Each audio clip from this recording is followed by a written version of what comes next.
मेरे बाबा हो तेरी माँ,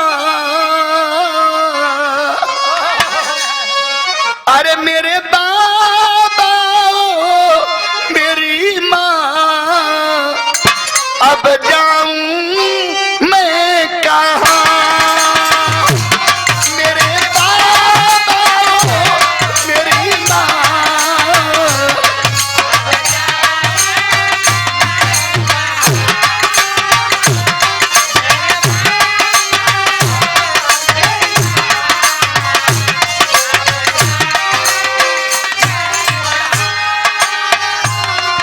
एक बात और कहे बाबू, क्या कल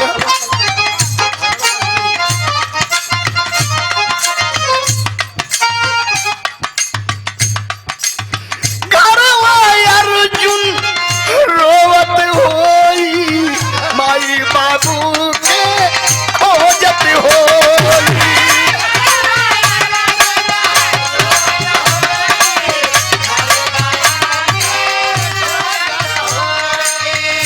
मेरे बाबा ओ मेरी माँ, अब जाऊं मैं कहाँ। माँ कही कि माँ, कही माँ के बेटे, हाँ माँ बचपन में मेरे स्तन का दूध पिया था ना। हाँ माँ, तय माँ तुम्हें उस दूध का सौगंध देती है। भाग जा, भाग जा मेरे बच्चा, जिंदा रहना होगा तुझे, और माँ के दूध के कर्ज को चुकाना होगा। पिता के लहू का बदला तुम्हें लेना होगा, और माँ के दूध को कर्ज को चुकाना होगा, पिता के लहू का बदला लेना होगा। भाग जाओ। जब इतना सुन ल माई सौगंध दिलस, तो वही पिता के चरण तक लहू जौन पौटल हो, चरण माथ के लहू, छाती के लहू, चरण तक वह लहू लगाए के टीका। अब पिताजी वाली बगल में तलवार रहा, उठौलस माई बाबू का मुंह छोड़ के।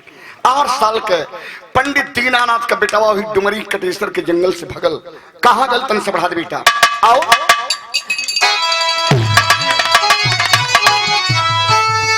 अरे कैसे भुलाई हास वाली बातें,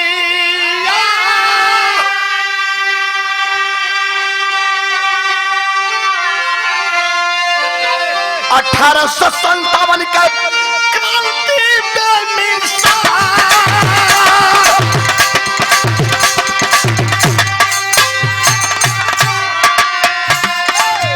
अरे पापी अगर जावा वो तबाला के हमारे सोने के चिड़ैया के कहीं नहीं गंगा।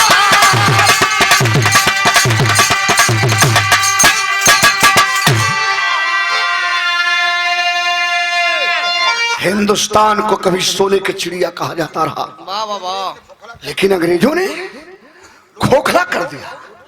जब लूट रहे तब कहा लिखल गया कैसे मास्टर, अरे राजघाट पहुंच रहा गोरावानी कन्हैया, पावाला पुलावा हटाओ तपिका।